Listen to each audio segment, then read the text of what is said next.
y de quejas de los usuarios destinadas a la satisfacción del derecho. Y entonces ahí nos preguntamos, bueno, ¿y qué pasa con la tutela? La tutela logra solucionar eso, y la conclusión a la que uno llega después de mirar, la siguiente por favor, después de mirar el funcionamiento de la tutela, la conclusión a la que uno llega en palabras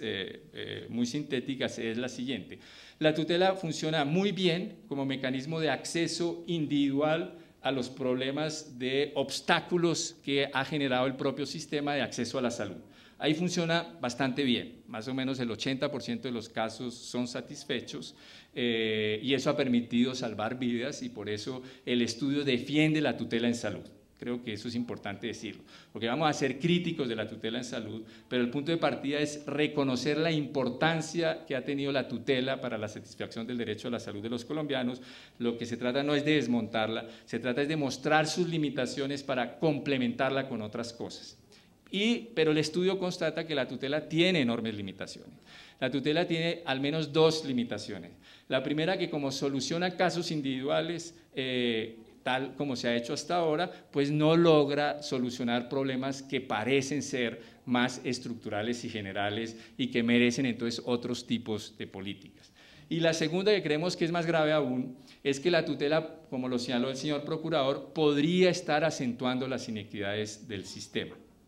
¿Por qué? Porque pues lo que muestra el estudio es que recurren más o menos 7 veces más a tutela quienes hacen parte de manera relativa, no por números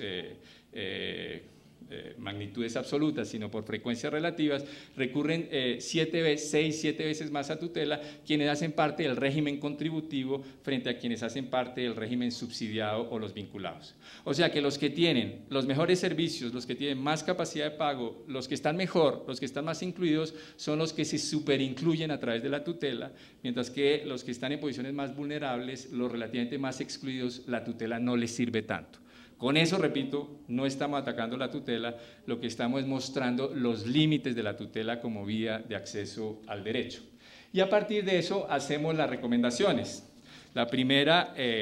que ha sido asumida por el señor Procurador General de la Nación, que es, digamos, a la Corte Constitucional que declare un estado de cosas inconstitucional en el tema de salud. Hay muchas razones, creo, señor presidente de la Corte, que todos los requisitos que ha fijado la Corte Constitucional para hacer un estado de cosas inconstitucional se cumplen. Hay una violación masiva del derecho, hay un número enorme de tutelas que congestionan el propio sistema judicial,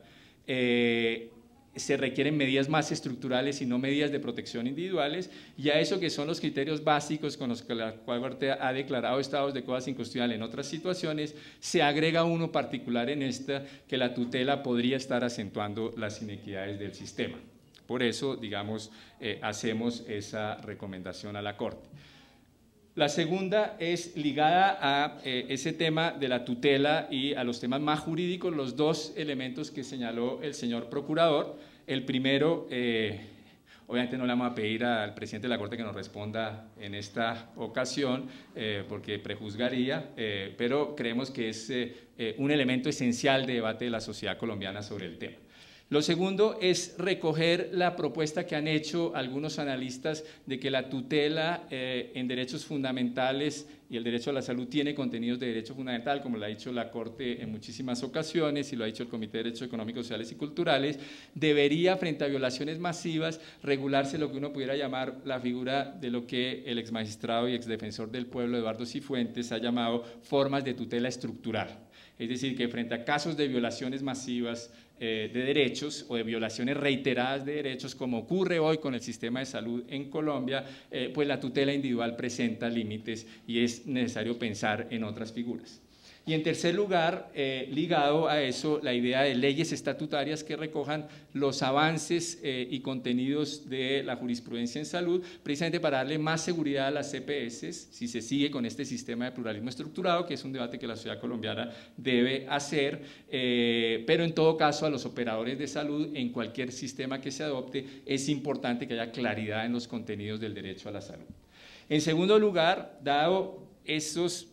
promesas incumplidas de la Ley 100 y que el estudio muestra que muchas de ellas podrían estar ligadas a una incompatibilidad potencial estructural entre la lógica micro del sistema de competencia regulada y los propósitos de derechos del sistema, pues es necesario que frente a esta crisis de la salud en Colombia, pues la sociedad colombiana se pregunte y debata cuál es el sistema de salud más compatible con los estándares de derechos humanos en Colombia. En tercer lugar, y como una propuesta, digamos, aparentemente menos importante, pero clave en estos temas, es que haya un sistema de indicadores en perspectiva de derechos humanos. En este caso sería frente a la salud, me atrevo a hacerlo de manera general, frente a todos los derechos sociales, que permita hacer discusiones más reposadas sobre los avances y retrocesos en las políticas públicas en esta materia. Cuando tenemos un sistema de indicadores en perspectiva de derechos humanos confiable, entonces podremos discutir siempre con más calma avances o retrocesos en esta materia. Sabemos que el gobierno está, según el informe que presentó de Derechos Económicos, Sociales y Culturales al comité, está interesado también en esta iniciativa y lo invitamos a que profundice en construir y poner en marcha ese sistema de indicadores. En cuanto al sistema de inspección, vigilancia y control, específicamente las recomendaciones son dos. Es necesario superar en su propia lógica de funcionamiento su desarticulación y su fragmentación para que no solo sea un sistema de quejas para atender casos individuales, sino que sea un insumo para el diseño de políticas públicas generales frente al sistema de salud. Y la última, pero incluso no es suficiente superar su desarticulación y su dispersión, es necesario darle al propio sistema de inspección, vigilancia y control